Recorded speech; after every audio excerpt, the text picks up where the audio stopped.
তোমাদের পাশেই আছি হৃদয়ের কাছাকাছি। জীবনের পথ সোজা নয়, আশা নিয়ে নিত্য বাঁচি।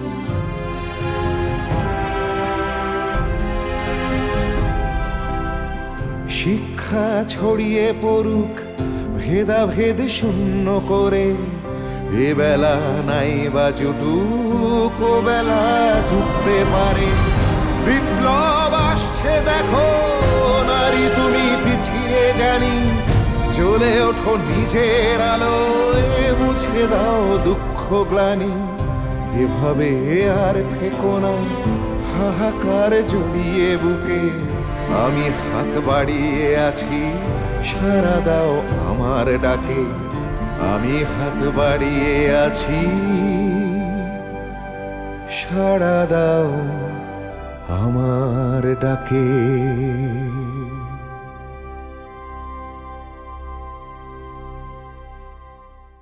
বাবুর আমার বুকের পাঁজর ছিল, আমি নিজে তাকে বিয়ে দিয়ে ছোট বউকে ঘরে এনেছিলাম। বাবুরও কোনোদিন তার বড় ভাবি আর বউকে আলাদা করে দেখেনি, কেউ কোনোদিন বলতে পারবে না। আর আজকে তুমি তাকে গরম দেবো বলছো? অর্থের এত অঙ্কর তোমার?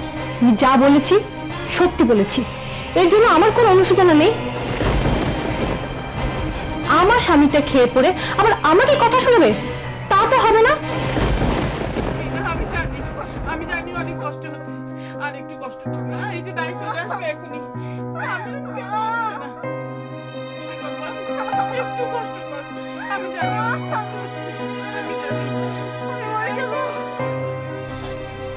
চাচি, চাচি আমিরুন দাই তো এখন আসেনি। আমান তো গেছে, এসে পড়বে নিশ্চয়ই। ওদিকে আপা তো বড্ড কষ্ট পাচ্ছে। চুপ কর মা, চুপ কর। আমি মরে যাব। আরেকটু কষ্ট হবে, আরেকটু কষ্ট কর। এই যে দাইমা চলে আসবে এখনই। এরকম কষ্ট বাচ্চা হওয়ার সময় সব মেয়েদেরই হয়, আমাদেরও হয়েছে। তোমার যখন বাচ্চা হবে তোমারও হবে।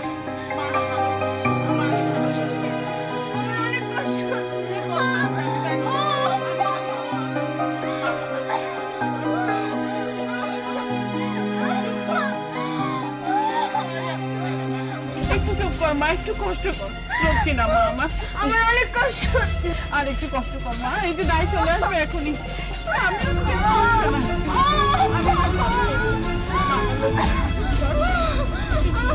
না মা, লক্ষ্মী না মা, লক্ষ্মী না মা।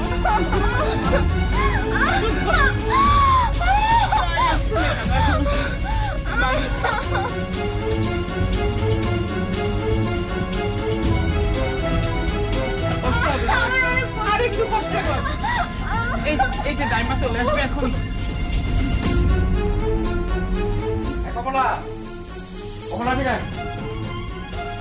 তো চাচিকে জিজ্ঞেস কর যা যা ব্যবস্থা করো সব ঠিক আছে কিনা। হ্যাঁ বা সবকিছু করা আছে। আচ্ছা ঠিক আছে, ওই তো এসে গেছে। দাইমা এসে গেছে, আসো আসো আসো, যাও ভিতরে যাও। ভালো আছো তো? চাচি এসো। কিসের জন্য একটা গন্ধ পাচ্ছি? হ্যাঁ আমিও পাচ্ছি। কিসের গন্ধ? ওই কপাট বন্ধ গোটা থেকে গন্ধ আসছে। ওই ঘরে কে আছে বৌমা? বড় বউ হামিদা বানু। কেন দাই চাচি? তোমাদের বড় বউ তো চারফুক জানা ঘরের মেয়ে। আমার মনে হয় ওই ঘরে ঝাড়ফুঁক চলছে। কি করতে বলো চাচি? মেয়েরে বাড়ি থেকে তাড়িয়ে দাও।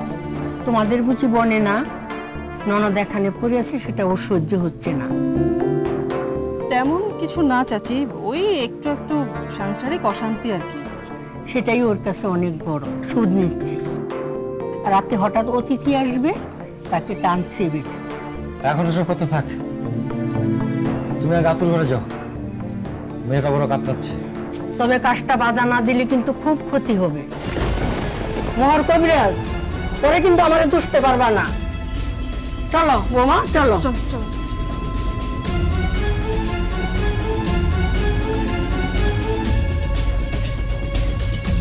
কাজটা বাধা না দিলে কিন্তু খুব ক্ষতি হবে।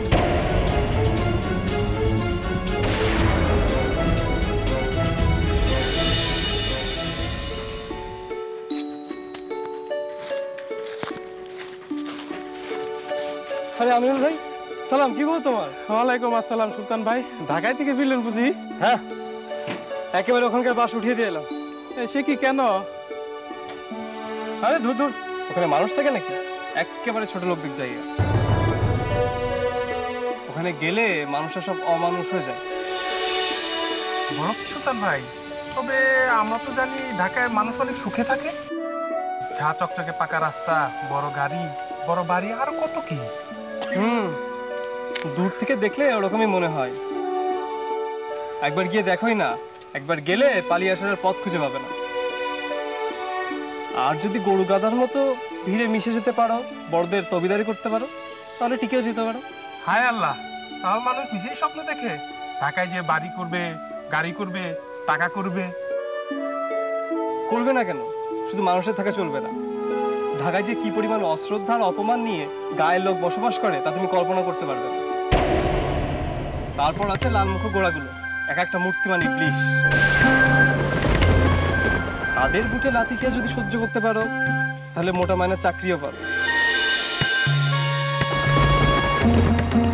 গাড়িও হবে, বাড়িও হবে, বড় দোকানে বিরিয়ানিও জুটবে। ওর কথা, আত্মসম্মানবোধ যদি থাকে তাহলে ওখানে থাকা চলবে না।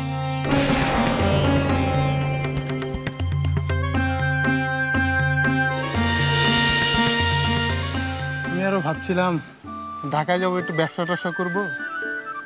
তো বেশ, তো যাও না, কেটে গিয়েছে। আরে তুমি ব্যবসায়ী মানুষ, তুমি ঠিক পারবে। আরে ওখানে তো টাকা উঠছে, শুধু ধরতে জানতে হয়। তুমি যে ভয় দেখিয়ে দিলে। ভয়ের কিছু নেই, ওরকম জেলাদার শহর দেখলে সবার মাথা ঘুরে যায় কিনা, তাই তোমাকে একটু আগে থেকে সাবধান করে দিলাম। যাও যাও, ভালো লাগবে, আমি বলছি ভালো লাগবে, অন্তত আমাদের গায়ের থেকে তোমার ভালো লাগবে। এই যে তুমি বললে ঢাকায় খুব খারাপ জায়গা। ও তাই বলেছি নাকি? ও একটু বলতে হয়, তুমি বুঝবে না। চোখের সামনে আলিবাবার একেবারে চিচিং ফাঁক, একেবারে মাথা ঘুরে যাবে। চলি ভাই, পরে কথা হবে।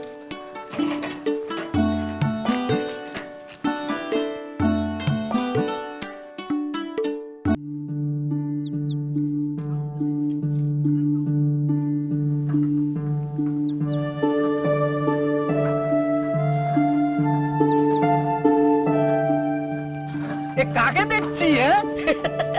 ঢাকার দারোগা বাবু যে, নিশ্চয়ই ঢাকা থেকে ফিরছো। নমস্কার কাকা। হ্যাঁ, একটু বাড়িতে কাজ আছে তাই যাচ্ছি। তাই এসেছো যখন, নিশ্চয়ই থাকবে কদিন। তা তোমার ওই ভাইটাকেও? হ্যাঁ, ওকেও সাথে করে নিয়ে এসেছি। ঢাকার যে অবস্থা, ওকে রেখে আসতে সাহস পেলাম না। চারিদিকে ধরপাকড় চলছে। অবশ্য ফুলমিয়া ওখানে আছে, নতুন চাকরি পেলো, তাই ও আসতে পারবে না। শুনলাম ঢাকায় নাকি ওই স্বদেশি গুন্ডারা বেশ গোলমাল পাকাচ্ছে। হ্যাঁ, পুলিশও পাল্টা ব্যবস্থা নিচ্ছে, দেখা যাক কি হয়। এখানেও কি শান্তি আছে? ওই শহরের আজ গায়ে এসেও লেগেছে। সেই শান্ত নয়নতারা গ্রাম আর শান্ত নেই। তুমি বোধহয় ওই সমুবদ্দির খবরটা জানো না? ওই যে মানে তোমার বাপের বন্ধু, ওই সমুবদ্দির ছেলেটা তো। হ্যাঁ, আমি জানি। সুবিমলকে কলকাতায় অ্যারেস্ট করা হয়েছে আর্মস চার্জে। সব খবরই রাখো দেখছি। পুলিশে চাকরি করে আর খবর রাখবে না? সোমনাথ চাচা কলকাতা থেকে ফেরার পথে আমার সাথে দেখা করে গেছে। তাই নাকি? তা কি বললো? কি আর করবেন, ছেলেকে ছাড়ানোর জন্য তদবির করছিলেন। আমার তো কিছু করার নেই, তাই বাধ্য হয়ে সেটাই বলতে হলো। বেশ করেছো, আস্পর্ধাটা ভেবে দেখো একবার। পুলিশের কাছে গিয়ে বলছে ছেলেটাকে ছেড়ে দাও, পুরো 2 আনার কোপরে। তুই তো ধরাকে সরা ভেবেছিলি, এবার বুঝবি কত ধনে কত চাল। হ্যাঁ, একটা কথা কি কাকা, সুবিমলকে আমি অনেক ছোটবেলা থেকে চিনি, তাই আমার খুব খারাপ লাগছে। সরকারি চাকরি করি, তাই আমার হাত পা বাঁধা। গভর্নমেন্ট এখন এই ব্যাপারে অনেক করা হয়ে গেছে, তাই আমি আর কিছু করতে পারছি না। আরে বাবা, বাড়ির পোষা কুকুরটা পাগল হয়ে গেলে তাকেও পিটিয়ে মারতে হয়। আর ওইসব কুখ্যাত ডাকাতগুলো, তাদেরকে কি ছেড়ে দিতে আছে? তাতে যতই চেনা জানা থাক।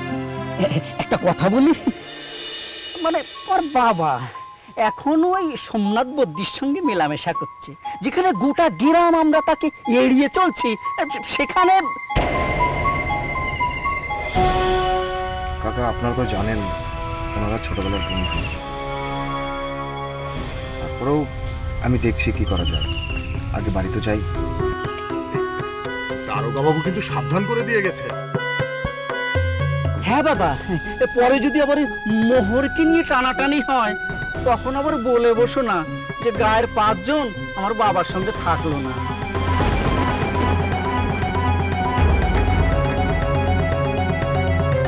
দারোগা বাবু গায়ে এসেছিলেন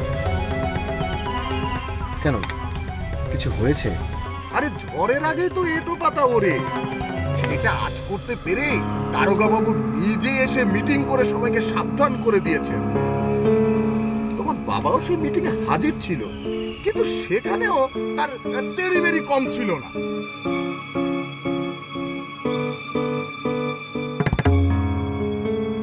আব্বু হয়তো বাস্তব পরিস্থিতিটা বুঝতে পারছেন না। যদি বোঝেন ভালো, আর তা না হলে। কথা কি শুনবে যে গোয়ার গোবিন্দ তোমার বাবা, শেষে না আবার ওই তোমার বাবার জন্য তোমাকেই বিপদে পড়তে হয়। কৃষ্ণ কৃষ্ণ হরে হরে, কে বাঁচে কে মরে। চলো। কৃষ্ণ কৃষ্ণ হরে হরে, আগুন লাগবে মোহরের ঘরে। ওরে কেষ্টা, চুপ করে বসে থাকিস না, একটু খোঁজ খবর নিয়ে জান কি হলো। কৃষ্ণ কৃষ্ণ হরে হরে, চল এবার যাই ঘরে।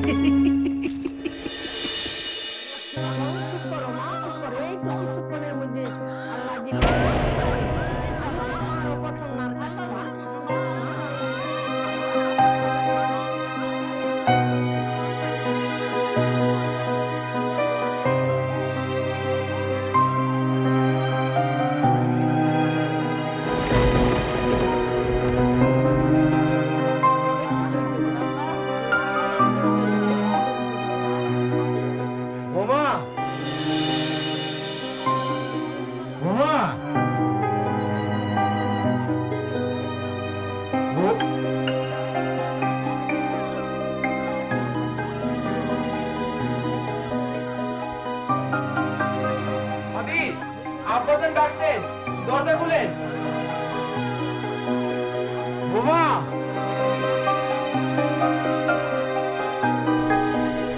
খেতে শুধু শস্য করা গন্ধ না, তার সঙ্গে পুরনো ন্যাকড়া গন্ধ। বোমা, বোমা, বোমা, বোমা, দরজা খোলো। আব্বা, আপনি সরেন তো, আমি দেখছি।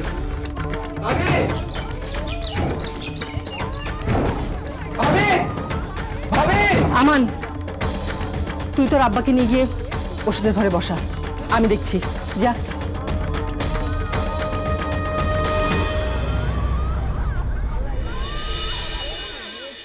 হামিদা, হামিদা, দরজাটা খোলো।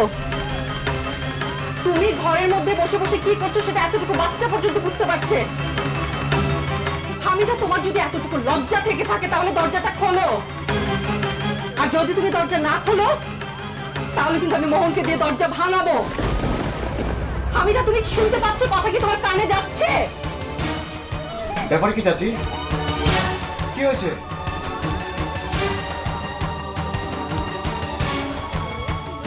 কি হয়েছে? কি হয়েছে সেটা জানতে চাও? হ্যাঁ, সংসারে একটা মানুষকে মাথায় তুলে তুলে কোন পথে নেওয়া যায় সেটা তুমি নিজের চোখে দেখো সুলেমান মিয়া। তোমার বিবির কত বড় সাহস, শ্বশুরের মুখের উপর দরজা বন্ধ করে দিয়ে ঘরের মধ্যে বসে থাকে।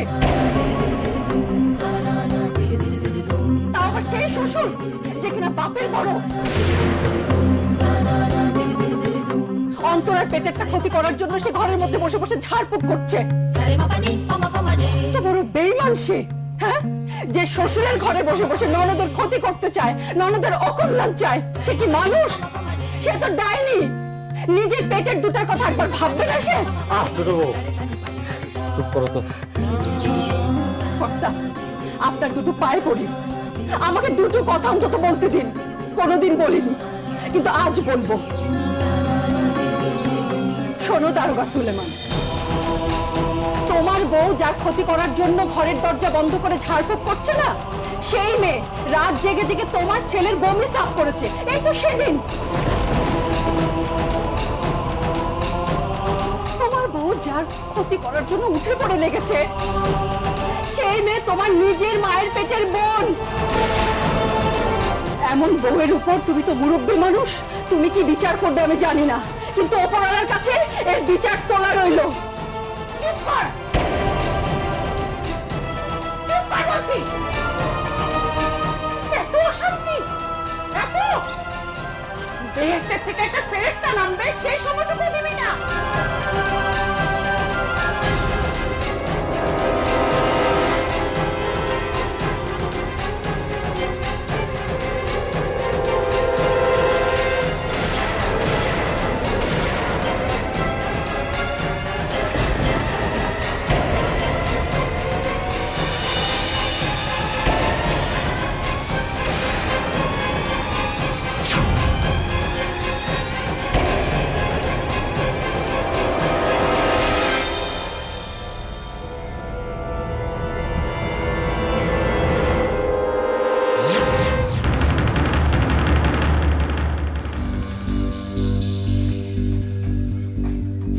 কি হচ্ছে কি এসব?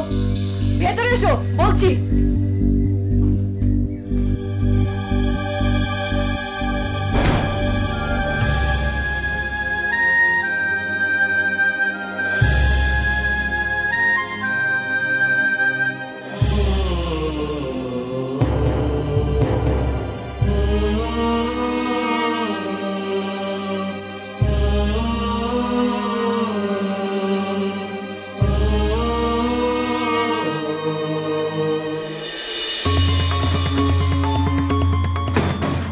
এসব বাড়ির এখন এই পরিস্থিতি, এখন নয় দয়া করে এগুলো বন্ধ রাখো।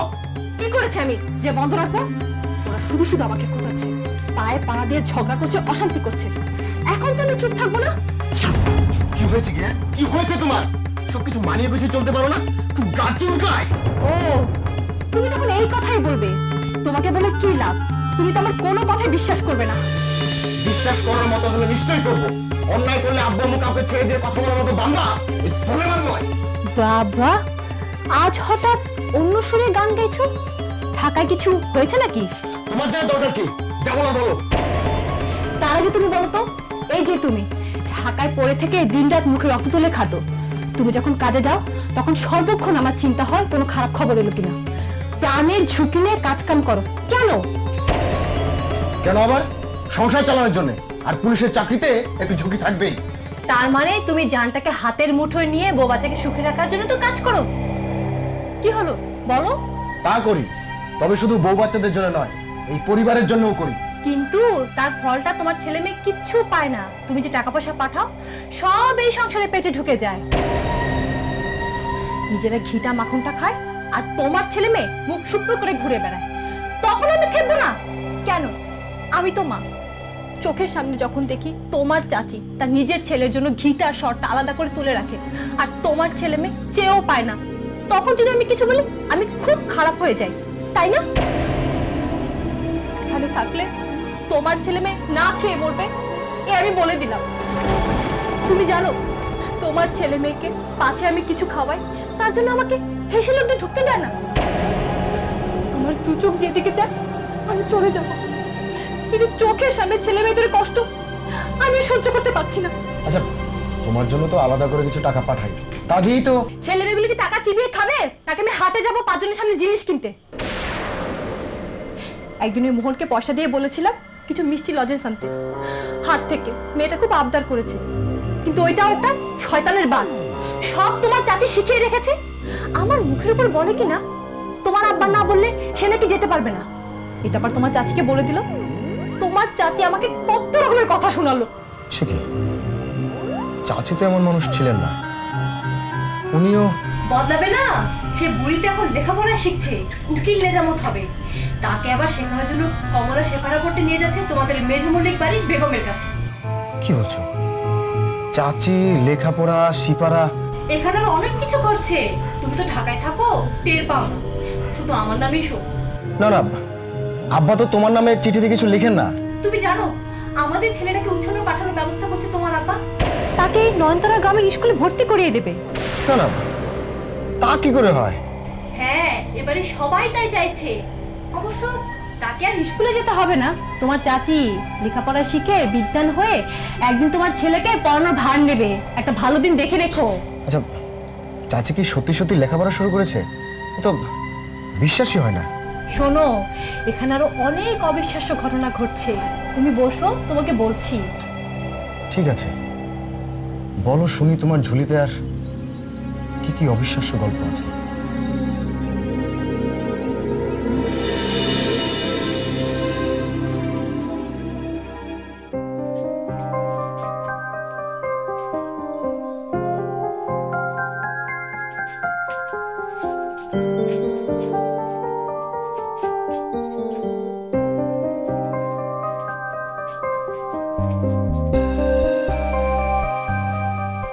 আচ্ছা, কেউ কি আমাকে একটু পানি দেবে?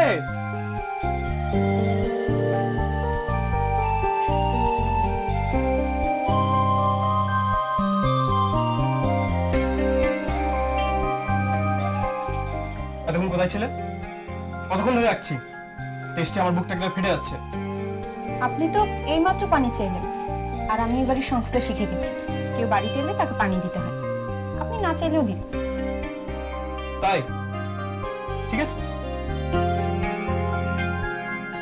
আচ্ছা, আপনি কথা কথা তো রাগ করেন কেন? আমি কিন্তু সব বুঝে গেছি, ওটা আপনার রাগ নয়, রাগের ভান।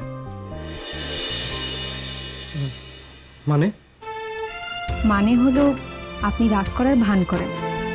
আপনি ঘরে এসেছেন, তাও আমি ঘরে ঢুকছি না বলে আপনি এতক্ষণ ভান করছিলেন। মা, মুখ দেখে এবারে খই ফুটছে। এই কয়দিনে অনেক বড় হয়ে গেছো, অনেক কিছু বুঝতে শিখেছো। আপনার বউ হয়ে অবুঝ থাকে কি করে বলেন? তাহলে তো লোক আপনাকেই দোষ দেবে, আর আপনার অপমান যে আমার সয় না।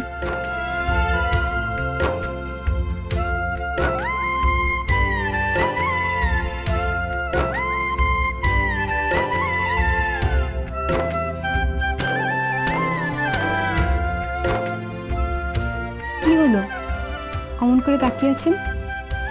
ভাবছেন এ কদিনে কিভাবে পাল্টে গেলাম? আমার কথা ছাড়ুন, আপনি কাউকে না জানিয়ে এভাবে চলে এলেন। ওখানে কি কোনো গোল বাঁধিয়েছেন? আমি তো শুধু গোল বাঁধাতেই পারি, তাই না? পারিনি তো। একটা কাজ যদি ঠিকভাবে করতে পারেন। কি করে এসেছেন? বড় ভাইজানের সঙ্গে ঝগড়া করেছেন? ঝগড়া হবে কেন? আচ্ছা, তুমি কি করে বুঝলে? দেখলাম আপনি আর বড় ভাইজান আলাদা আলাদাভাবে ঘরে ঢুকলেন, দুজনেরই মুখ গম্ভীর। আবার আসবেন বলে একটা চিঠিও লেখেননি। কোনো সমস্যা তো নিশ্চয়ই হয়েছে।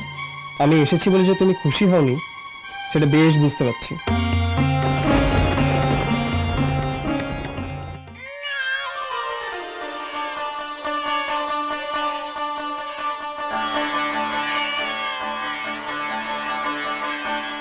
মোহন, মোহন, সুখবর, তোমার নাতি হয়েছে। শুকুর আলহামদুলিল্লাহ।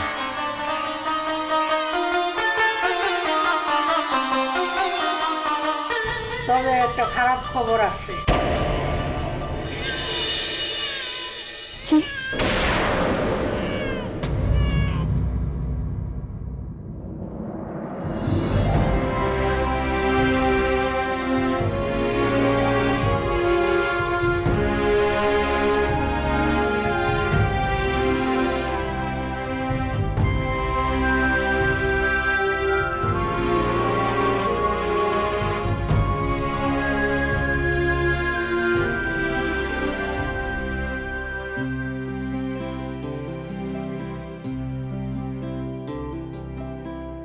তোমাদের পাশেই আছি, হৃদয়ের কাছাকাছি, জীবনের পথ সোজা নয়, আশা নিয়ে নিত্য বাঁচি।